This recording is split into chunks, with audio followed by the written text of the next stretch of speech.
Ja vás opäť zdravím na mojom ďalšom videu, alebo pri mojom ďalšom videu.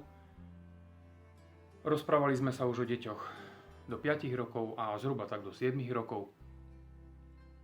Na základnú školu, keď deti prídu, ten prvý ročník, ja si sám ešte pamätám, prvý ročník a relatívne ten druhý ročník, ako som bol nadšený z toho, čo tam je. Tie učebnice, ktoré tam boli, tie obrázky, proste ilustrácie, ktoré tam jednoducho dostali sme, farbičky. Všetky tie knihy zo šity a farbičky boli pre mňa lákadlo. Doslova lákadlo. Prvý, druhý ročník je ročník, kde ešte tam je nejaká tá, povedzme to, individualita, kde ešte je vidno, teda lepšie povedať tú individualitu, ale už sa to začína, povedzme to, začína to tam prechádzať do spoločných prác. To znamená do toho, aby fungoval kolektív úplne rovnako. Všetky deti, ktorí v tom kolektíve sú, by mali fungovať prakticky jeden ako druhý. Mali by mať čo najlepšie výsledky a čo najlepšie sa učiť. Takže tá individualita je už potlačaná. V tých prvých, druhých ročníkoch tie deti ešte majú záujem. Ale keď prechádzame do tých ďalších ročníkov, tak tam už to začína trošku naberať iný spad.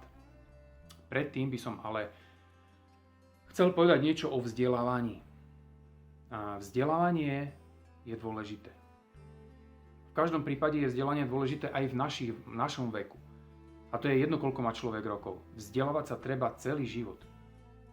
Ale vzdelávať sa v tom, v čom je potrebné pre toho daného človeka sa vzdelávať. Určite predsa sa nebudete čítať knižku, či už odbornú, alebo nejakú detektívku, alebo čokoľvek, niečo, čo vás nebaví. Asi ťažko budete čítať detektívky, keď detektívky vás nebavia.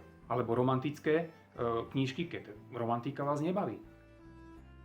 U detí ale výber nie je. Takže áno, vzdelávanie je dôležité prečo? Vzdelávanie je dôležité preto, pretože u detí sa rozvíjajú nové neurónové spojenia. Nové siete neurónové. Jednoducho vytvárajú sa nové veci pri tom vzdelávaní, ktoré to teličko a hlavne tú rozumovú časť prenáša do, povedzme to, skoro by som povedal, inej dimenzie. Lenže zároveň pri tom, ako sa deti vzdelávajú, zároveň sa u nich potlača už tá fantázia. To, čo jednoducho mali predtým, čomu verili, z čoho boli radi, z čoho boli šťastní. A to patrilo k tomu aj prvé dva rôčky toho vzdelávacieho procesu, to znamená toho prvého, druhého ročníka. Potom ale sa už začne ako si tlačiť na výsledky, na známky. A začnú sa vtedy tak trošku, viete, tak by som to povedal, vzhľadom na to, že je toľko detí, a samozrejme ja chápem učiteľky, ktoré majú 30 detí v triede, že to nie je jednoduché. A individuálne sa zaoberať každým z nich už vôbec nie. A my, ten náš vzdelávací systém, to robí tak, že vo veľkých počtoch nás učí všetko to, čo by sme mali vedieť. Samozrejme tým opakovaním, ktoré nám učiteľka povie, alebo čo si prečítame v škole, v knižkách teda, tak to musíme zopakovať a podľa toho sme potom hodnotení nejakou známkou. Ale vzdelávanie je dôležité, ale lepšie povedané funguje vtedy, keď to, čo sa učíme, si nejakým spôsobom aj opakujeme, sa tým zaoberáme. Veľmi dobre si viete pozrieť napríklad alebo uvedomiť, aké to bolo, keď ste sa učili niečo, čo vás baví, čo vás zaujíma. Takže sa vám to učilo veľmi jednoducho, veľmi ľahko a dokázali ste o tom rozprávať hocikom. Či už to bolo doma, alebo keď ste rozprávali s kamarátmi, ktorých to samozrejme tiež zaujímalo, tak to je práve to, kedy tie neurónové spojenia sa upevňujú. Ale náš systém funguje na tom princípe, to poviem tak jednoducho, ja to skrátim podľa svojho, naučiť sa a zabudnúť. Pretože učitelia majú v tom vzdelávacom procese svoje osnovy. Tabuľky, podľa zákona proste musia vyučovať svoje deti na celý školský rok to, čo vyučovať musia. Nemôžu zostávať pozadu. To znamená, keď deti pomalšie chápu, ale mne ide im to tak dobre, Niektorí učitelia sú takí, že doučujú svoje deti, teda svojich žiakov v škole. Ale nie je to také jednoduché. Ten učiteľ je už on sám pod dosť veľkým tlakom, aby tie deti naučil to, čo proste jednoducho musí naučiť. A ak by každý deň nerobil nič iné, len deti učil v škole a zároveň ich ešte doučoval zo svojho osobného voľna, asi by toho bolo už naozaj na tých učiteľov veľmi veľa. A tým, že deti vyučujeme v tom kolektíve a od každého jedného chceme čo najlepšie výsledky, tak ich tlačíme do toho stadovitého spôsobu, do toho jednotného spôsobu fungovania každého jedného žiaka. To je ako keby ste tých žiakov postavili do rádu. A od prvého začnete od tých, povedzme, tých najlepších až, dajme tomu, po tých najhorších. A tam sa práve vykryštalizujú v tých kolektívoch tí najlepší žiaci a tí horší žiaci. My keď sme chodili niekedy do školy, tak to niekedy bolo doslova ešte odstupňované aj po tých laviciach, kde sme sedeli. Tí lepší žiaci sedeli treba spredu, tí horší žiaci vzadu, ale to bolo rôzne podľa učiteľov. To by som tak veľmi do toho nezasahoval. Len to tým chcem povedať, že tam sa začína ukazovať, čo deti zaujíma a čo deti nezaujíma.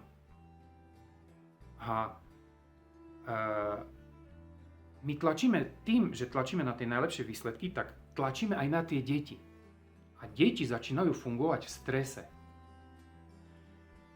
My ako dospelí ľudia, neraz ste boli u lekára, prišli ste tam s nejakou chorobou alebo s niečím, či už išlo, treba my starší už o tlak, alebo po prípade akúkoľvek inú chorobu, ale čo najviac nám lekári hovoria? Zbavite sa stresu, pretože zo stresu vznikajú choroby.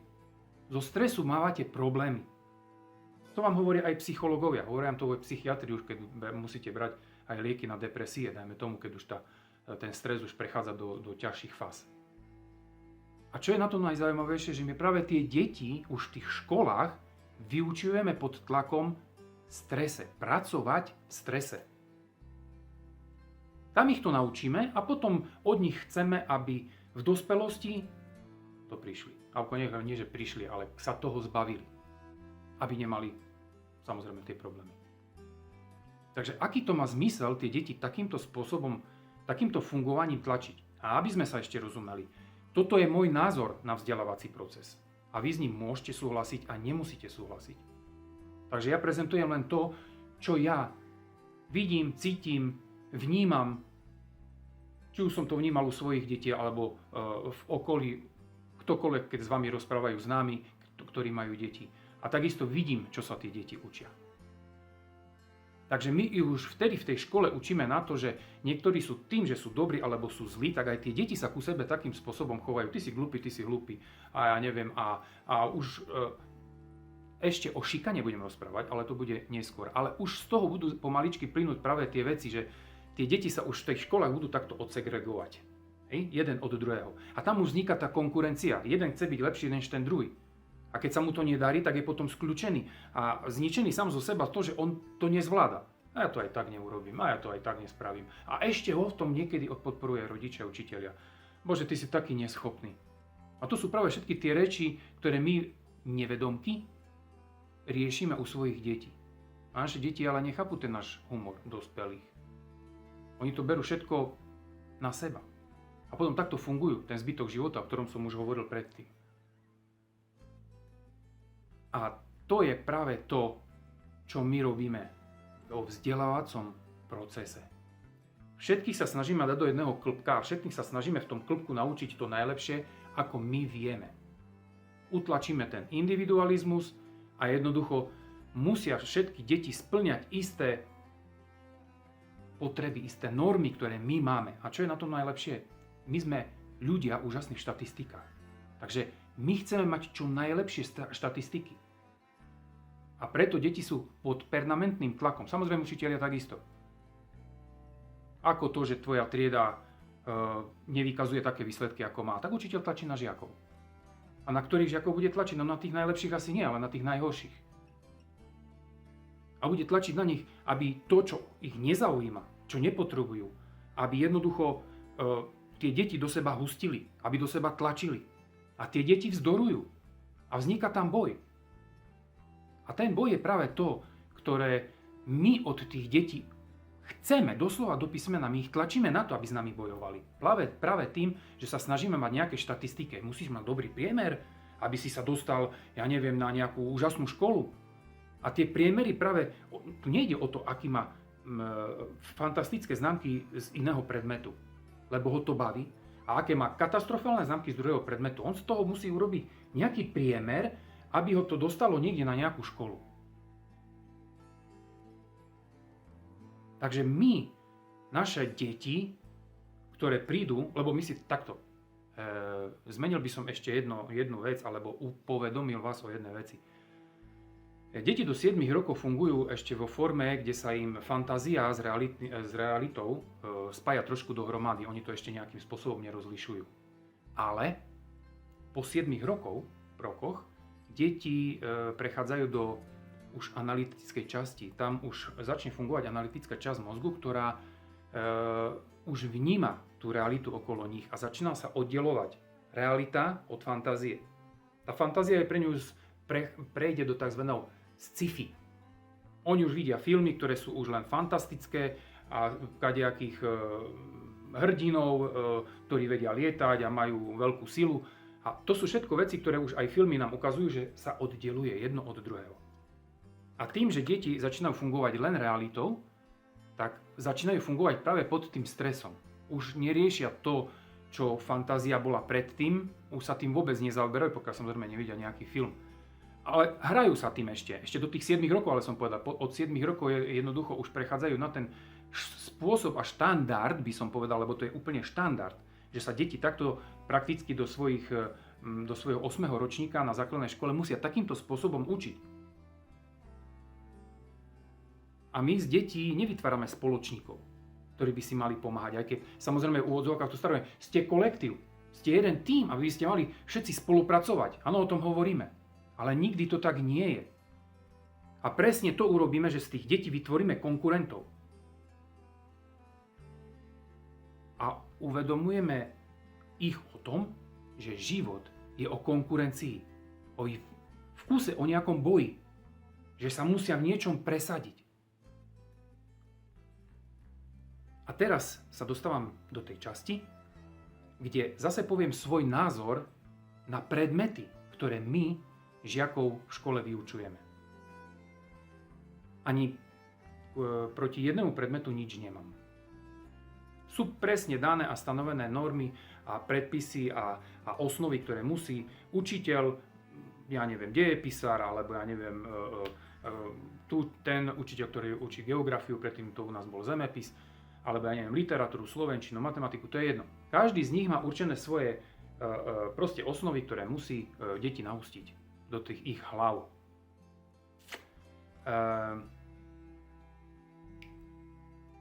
Sú ale predmety, ktoré, nechcem povedať, že nie sú také dôležité, každý predmet dôležitý je, pretože to je vzdelávanie, o ktorom som hovoril, je dôležité to vzdelávanie. Ale učitelia si musia uvedomiť, že žiakom, ktorý ten predmet nejde, nie je o tom, že sa povedzme to učiť nechcú, lebo veľakrát my dostávame to, moja dcera, môj syn, on je lenivý na to, aby sa učil. Nie je to len o lenivosti. Hlavne je to o tom, že ho to nezaujíma. A učitelia sa snažia tlačiť na to, že aj keď ho to nezaujíma, musí z toho mať čo najlepšie známky. Skúsme trošku poľaviť v tom, keď to deti nezaujímajú tie predmety. A začnem sa teraz trošku dotýkať konkrétnych predmetov. História. História je časť vedy, by som povedal, ktorá je, alebo nie je a nikdy ani nebude 100% Nikdy. Naše deti vyučujeme ako by som to povedal, s odstupom nových vedeckých objavov. Lebo zoberte si, naše deti sa, čo sa týka napríklad histórie, musia učiť prakticky všetko, čo sa týka histórie Zeme a histórie tam, kde žijú, to znamená tej krajiny, kde sú. Ale učia sa príliš podrobne tieto veci. Nemyslím si, že je to práve ten vhodný spôsob na to, aby tie deti boli, alebo bolo im do hlavy hustené každý detail histórie, či išlo o také ríše, či išlo o onaké ríše, ako tam ľudia žili, ako tam ľudia rozprávali, aké tam boli nárečia, z čoho jedli, s prepačením kde kadili. Úplné detaily, veci, ktoré naše deti vedieť ani nemusia. A teraz niektorí z vás povie, jakže nevie, to je história našej planéty, alebo je to história krajiny, v ktorej žiješ, tak o tej histórii by si mal niečo vedieť. A práve to slovíčko, niečo. Nie všetko to, čo tam v tom je, to deti musia vedieť. Ľudne to poviem na svojom príklade. Ja nie som historik. Ja netvrdím, že si nejaký dokument o histórii nepozriem. A celkom s radosťou a ma to zaujme. Ale z toho, čo som sa v škole naučil, nevyužijem absolútne nič. Na čo mi je vedieť, poviem to rovno, na čo mi je vedieť históriu tej zeme, v ktorej teraz som, napríklad o Slovensku. A niektorí by teraz povedali, však o svojej krajine predsa musíš nejakú tú históriu vedieť. Ja ju v živote nevyužívam. A nikde. Ani v práci, ani v súkromí, ani pri stretnutiach s ľuďmi. Ja nikde nevyužívam tieto veci. Skáďa pochádzajeme my ako Slovania, alebo aký sme mali predkov. Možno to niekoho zaujíma.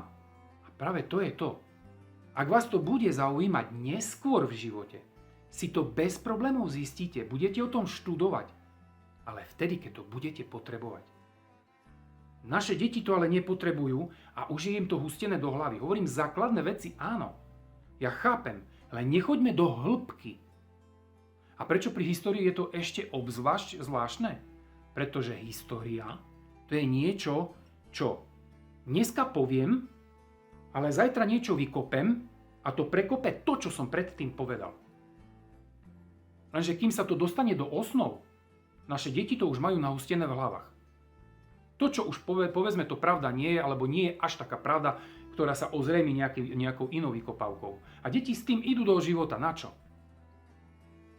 Pokiaľ z neho nebude historik, ktorý potom sa kľudne tým môže zaoberať, už len s tým základom, ktorý by mal, o ktorom som hovoril ja, ale nie od toho detailu, lebo to je fakt úplne zbytočné. Ale toto je práve to, že deti musia zo všetkých tých predmetov mať čo najlepšie známky a ešte aj z tých, ktorých ich nezaujíma, ešte aj tým sa on musí zaoberať miesto toho, aby sa zaoberal tým, ktoré ho baví. A je to zbytočná záťaž na dieťa. To je história, napríklad. Literatúra. Poviem rovno, všetko to, čo som sa naučil o literatúre, teraz vôbec neviem. Vôbec. Lebo mi to je zbytočné. Koľkých sme mali spisovateľov? Myslíte si, že tí spisovatelia, ktorí písali tie knihy, ktorých sme mali my povinné čítania, že to na niečo bolo? Že oni chceli, že sa dostávajú tým, že napíšu nejakú knihu, že sa dostanú do učebných osnov a že sa o nich budú niekedy učiť deti? Oni to vtedy nepísali tie knihy preto. Ale my tie deti učíme, akí sú spisovatelia, kde sa narodili, dokonca kedy sa narodili, ešte musíme vedieť letopočty. Na čo? A verím tomu, že kopa takých ľudí ako ja žije bez problémov, bez literatúry. Nie teraz hovorím o čítaní kníh, pozor. Samozrejme, čítanie kníh, to je dôležité, veď deti predsa od prvého ročníka fungujú s písmenkami, takže fungujú aj s riadkami a tým pádom fungujú aj s knihami. Ja nehovorím o nečítaní. Ja hovorím o tom hustení nám do hlav, keď sme deti, o tej literatúre. Teraz si predstavte, že tých, ktorých to nezaujíma, tak to budú robiť formou. Naučím sa a zabudnem. Len vtedy, keď potrebujem odpovedať. Len vtedy, keď mám písomku. A potom to už nepotrebujem, už o tom s nikým nerozprávam. A typo, jak som povedal, sa to všetko v hlave rozpojí. A na čomu potom celý ten vzdelávací proces, napríklad o tej literatúre bol? Na nič. A niekto zase raz povie, no však dobre, ale veď, keď sa bude chcieť neskôr zaoberať literatúrou, áno, stále rozprávam. Neskôr, keď sa bude chcieť zaoberať literatúrou, tak sa to doučí. Ale už len to, čo bude potrebovať pre tú svoj odbor, alebo pre ten svoj koníček, alebo pre to, čo ho bude v živote zaujímať. Lenže nás také veci v vzdelávacom procese nezaujímajú. Máme dané, stanovené osnovy a podľa toho musíme ísť jedno za druhým. Čím lepšie známky, samozrejme, štatistika a priemer. Dobre, literatúra, zemepis. No, veľa ľudí, to musím povedať, naozaj veľa ľudí, ani nevedia, kde ktoré krajiny a kde sa nachádzajú. To je chyba. Ktoré krajiny, kde sa nachádzajú, by ľudia vedieť mali. Ale zase sa dostávam k tým detailom, ktoré naše deti musia vedieť. Videl som to na svojich deťoch, vidím to teraz ešte na 12-ročnej dcere. Takisto musí vedieť veci, ktoré vôbec pre svoj život vedieť nemusí. Na čo jej vedieť? Teraz je to len príklad, samozrejme. Na čo jej vedieť o každej rieke v nejakej krajine? Ja si zoberme africký kontinent. Sú tam štáty a vy sa budete o každom štáte učiť. Ale budete sa o ňom učiť nielen nejakú všeobecnú informáciu, ale všetko to, čo ten štát obsahuje. Každú rieku, každý prítok tej rieky, názvy, ktoré nám lámu jazyk, oni sa to majú učiť. Takisto ide o posledné dedinky mesta. Na čo sa také veci učíme? Na čo nám je hustiť každú z takýchto vecí? Ja keď predsa príklad poviem, ja takisto, zoberte si, my sme sa tiež učili o Afrike. Samozrejme o Rusku a učili sme sa o iných štátoch. Ale ja to teraz nejako extra nevyužijem. Viem samozrejme, kde sa nachádzajú, to áno. Neviem ich históriu, lebo ak by som chcel, tak si to zistím. Ak idem na dovolenku do nejakého štátu alebo do nejakej krajiny, tak si o nej zistím to, čo ja potrebujem vedieť v tú danú chvíľu. Lebo ja som sa učil každú vec, čo sa tam nachádza. Od každom jednom kopčeku, každej jednej riečke a každom jednom mestečku.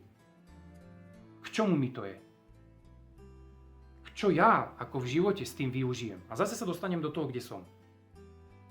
V tej pozícii, kde ja teraz som, zo zemepisu toho naozaj nevyužijem veľa. Geografie, dajme to. Hej. Nevyužijem z toho veľa. Lebo to nepotrebujem, ja na to nepotrebujem myslieť. Je mi to zase len zbytočná záťaž, ktorú my, naše deti, musíme hustiť, lebo tie malé hlavičky sú ako špongy a oni vtedy nasávajú informácie. Ale nasávajú ich, jak som povedal, od tých prvých 7 ročkov. Od tých 7 rokov oni už začínajú selektovať, čo áno, čo nie, čo ich zaujíma, čo ich nezaujíma, čo našich učiteľov, ale vonkoncom nezaujíma. Nehovorím všetkých. Jak som povedal, nebudem vás hádzať do všetkých do jedného vreca. A my vypľujeme, to takto poviem, vypľujeme také deti zo základnej školy, jedného jak druhého a snažíme sa, aby každý jeden z nich mal čo najlepší výsledok. A keď ich vypľujeme, ešte by som podotkol, tie posledné ročníky sú veľmi stresové pre deti len kvôli tomu, čo samozrejme oni to už majú v paži, ale najviac stresové sú zo strany ako učiteľov, tak zo strany rodičov. Pretože moje dieťa sa musí dostať čo najlepšiu školu, musí mať čo najlepší priemer. A učitelia tlačia na svoje deti takisto. Alebo tlačia rodičia na učiteľov a učitelia potom na ich deti. Aj takýmto spôsobom to môže fungovať. Hej? Aby sa dostali čo najlepšie školy. K tomu sa dostanem potom neskôr, na aké školy sa potom nakoniec deti majú dostať kvôli tomu tlačeniu, ale to zase bude v ďalšej možno časti. Chcem tým povedať, základná škola je o základných informáciách, ktoré dieťa má vedieť. Miesto toho, aby sa zaoberali viacej matematikou, samotnou slovenčinou, aby tie deti vedeli dobre slovenčinu a vedeli, dajme tomu, dobre matematiku, pretože to sú základné predmety, ktoré by naše deti mali vedieť a samozrejme nejaké jazyky. Ale všetky tie veci okolo, im snažme sa trošku pomôcť a poľaviť v tom. O to ide. Lenže my tieto veci v škole jednoducho vyučovať musíme. A deti prídu domov a začnú rozprávať o tom, čo sa naučili v škole a povedzte mi, vy ako rodičia, keď prídete z práce domov, koľkých z vás to zaujíma? To, čo vám rozpráva syn alebo dcera, čo sa všetko naučil v škole. Jedným uchom, druhým von. Vás to absolútne nezaujíma. A to je práve to opakovanie, o ktorom hovorím. Deti si to viacej zapamätajú. Snažme sa, viete čo, k tomu sa dostaneme neskôr. Tomu, čo by mali naši rodičia robiť. Alebo vy ako rodičia by ste mali robiť so svojimi deťmi. Teraz som chcel ozrejmiť systém, prečo vzdelávanie nefunguje tak, ako by malo fungovať. A všetky tie tlaky vyústia nakoniec do takých vecí, že my to už cítime aj u nás, keď prechádzajú do násilnosti. Vidíme, čo naše deti vystrajajú v školách. Nie už len z toho, že ich to nebaví, ale už aj z tých tlakov, ktoré na nich my v tých stresoch vedieme, lebo my musíme súťažiť. My musíme deťom dávať, ja neviem, tu máte 12 príkladov, máte to 6 minút, bum, odchod, časový limit beží. To dieťa by to bez problémov spravilo za 3/4 hodiny, za 1 hodinu. Áno, 12 príkladov, a čo? Ale by to bolo vyriešilo skôr, než keď mu dáte 6 minút a v tom strese to má vypracovať. A prečo? No lebo celý život je v strese a predsa v strese, ešte dokonca, keď si to tak zoberete, aj psychologický test, aj časť psychologického testu je robený v strese. Sú tam isté veci, alebo isté, povedzme to, keď budete chcieť ísť do istých zamestnaní, tak musíte vedieť ukázať, ako dokážete pracovať v strese. To sú fantastické testy. A to je práve to. A potom neskôr sa z toho stresu sa snažíme dostať, pretože už z toho máme zdravotné problémy. Jednoducho z detí nevytvárajme roboty, ktoré výjdu zo základnej školy s presne naprogramovanými programami vo svojej hlave. Aby fungovali jak zváracie roboty, ktoré robia tú istú činnosť. Tak ich učíme. Ako keby život mal byť každého o tom istom. Všetci sa naučite to isté, aby ste potom išli do života a fungovali jak tupí, zasnení v tom istom. Ako už o živote vašom som už rozprával. Alebo o živote do dôchodku alebo do smrti som už rozprával, čo to je. Jednoducho, aby nežili tupým spôsobom života, ale my ich na to v základných školách učíme. A je ťažké, poviem to rovno, aby sme učili deti na to, ako sa v živote musia presadiť. Toto je dôležité, lebo v živote sa musia presadiť. To je večný boj. Niečo musia dosiahnuť v tom živote. Musia veľmi vysoko dojsť a musia mať čo najviac papierov. A mali obkolesený celý byt rôznymi diplomami a všetkým možným, akí oni sú šikovní, že keď príde návšteva, aby som mal čo ukázať. Kto ja som? Možno som teraz trošku veľmi tvrdo zatiahol do vzdelávacieho procesu, ktorý nie je len tu na Slovensku. Ten vzdelávací proces je na celom svete. My fungujeme podľa nejakých meritok. A jednoducho, my musíme mať dobré štatistiky voči ostatným školám alebo dokonca štátom, či už v Európskej únii alebo na svete, to je jedno. A musíme dokazovať nejaké dobré priemery. Ale nikdy nikto nerieši individualitu toho človečika a neskôr aj toho človeka. To nerobíme.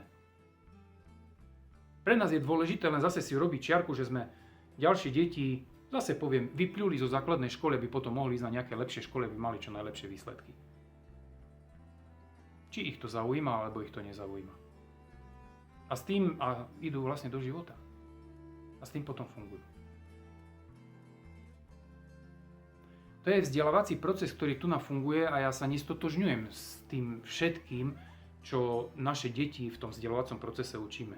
Neviem, akých máme odborníkov, ktorí na to by mali byť stanovení, ale poviem to inak, ako by... Viete čo? Do ďalšieho videa sa začnem dostávať s tým, čo by mohli sme robiť s deťmi v školách. Ako by sa dalo fungovať tak, aby tie deti mali lepšie výsledky aj bez toho, aby sme na nich museli tlačiť. Takže toto, povedzme, je taký môj názor na to, že vzdelávací proces naozaj nie je dobre nastavený. Deti sa v školách neučia to, čo by ich malo baviť, ale učia sa aj to, čo by ich baviť nemalo. Tlaky, tlaky, tlaky a tlaky. A teraz ukončím to všetko tým. Tými všetkými tlakmi, ktoré my na tie deti tlačíme, alebo jednoducho sme nasmerovaní na ten tlak, aby to deti zvládali tak, ako to majú zvládať podľa našich meritok, nie podľa svojich meritok. Oni všetko vlastne fungujú programami, ktoré majú naprogramované niekým iným.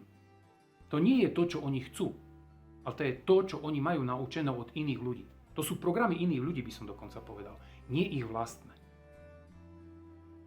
A teraz prichádzajú tie tlaky čím ďalej tým, že sú väčšie, tak aj si všimnite, že všetky tie násilnosti a streľby na školách začínajú sa posúvať na nižšie ročníky. Deti začínajú piť kávu v skorom veku. Začínajú s energetickými nápojmi, s fajčením, s alkoholom a s drogami. A fakt sa tá hranica naozaj rapidne posúva. Rapidne. Či už samozrejme, čo sa týka fajčenia, momentálne teraz idú tie tabletky, ktoré berú. Ale o čo ide? Ide o to, že tie deti všetkými týmito vecami sa snažia odbremeniť a odfiltrovať od tých tlakov, ktoré majú. A my ako dospelí si to vôbec neuvedomujeme, že to my spôsobujeme im, aby to robili. A čo je ešte na tomto najlepšie? Hlavne energetické nápoje. Predtým samozrejme športujem doteraz, ale keď som predtým športoval, energetické nápoje bolo dostať len v športových predajniach. Dnes sa pozrite vonku. Máte ja už to hovorím, že športové nápoje, ale v dnešnej dobe to už aj nie sú športové nápoje. Energetické nápoje máte v každých potravinách. V každých potravinách. A deti nerobia nič iné, len sa tankujú týmito energetickými nápojmi. Čo to spôsobuje? Na jednej strane, áno, povzbudí to človeka. Rozťahne mu to cievy a srdce pumpuje o závod. Trošku viacej mu to nahodí adrenalínu. Lenže to je umelé nahadzovanie adrenalínu. A aby sme si uvedomili, šidíme tým telo, pretože telo si ten adrenalín dokáže vyprodukovať sám. Aj isté iné chemické látky si dokáže vyprodukovať sám. Ale keď deti sa začnú tlačiť energetickými nápojmi, telo si tie látky už samo vytvárať nebude. A tu prichádza závislosť. Závislosť tá, že telo tie látky už potrebuje na to, aby dokázalo fungovať v tých parametroch, ktoré to dieťa potrebuje. Takže láduje energetický nápoj za energetickým nápojom. A nehovorím o tom, to dieťa je stále pripravené na športovanie, na beh, pretože adrenalín telo vytvára vtedy, keď potrebuje buď utiecť, alebo bojovať. Naše deti robia to, že sa natrepú energetickými nápojmi a telo je pripravené na boj alebo na útek tým, že pumpuje srdce o závod, natrepe to všetok krv do stehien, do nôh, pretože to je už odjak živa v našich hlavách, v našich mozgoch, v našom starom mozgu jasne dané. Zvieratka to majú. Útek alebo boj. Keď srnku ide naháňať vlci, prvé, čo sa stane,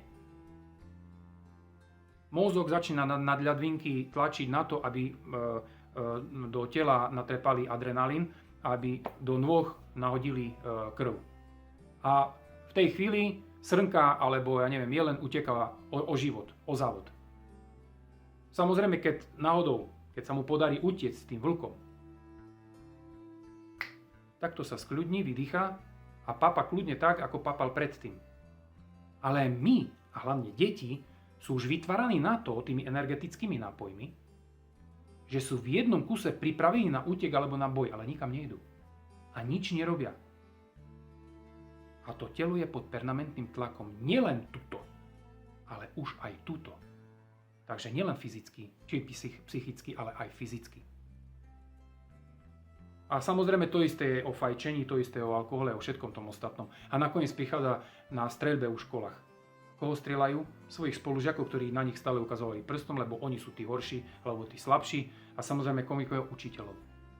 Pretože oni bohužiaľ ich musia učiť to, čo ich učia. A po niektorí učitelia majú toho niekedy dosť aj doma, tak prichádzajú alebo zoberú si do práce niekedy aj povedzme tie svoje problémy a svoje stresy a takisto sa potom správajú aj k tým deťom. Nie je sa čo diviť, že toto sa deje na školách. A ako som povedal, nie už len vonku v zahraničí, ale aj u nás.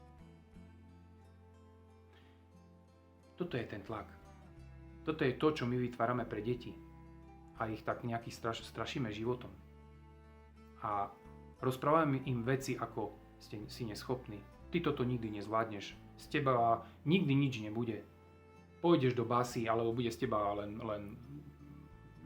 človek, ktorý funguje len v base, dajme tomu, alebo bude z teba smetiar, toto je najlepšie povedať o nejakých podradných prácach. Žiadna práca nie je podradná.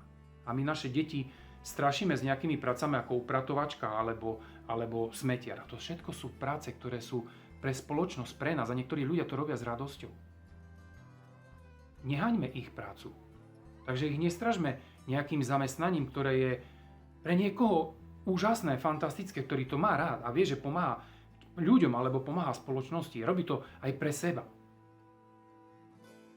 Takže toto deťom v žiadnom prípade nehovorme, ale tu budem o tom hovoriť až potom, keď sa budem baviť o rodičoch a o deťoch. Toto je momentálne o vzdelávacom procese. Takto vytvárame v deti chuť, úžasnú chuť do života v strese. Rád som tu zase s vami bol. Berte to ako môj názor a buď sa s ním stotožníte, alebo nie, alebo si z toho zoberte len to, čo vy uznáte za vhodné. Rád som tu s vami bol a zase na budúce. Majte sa.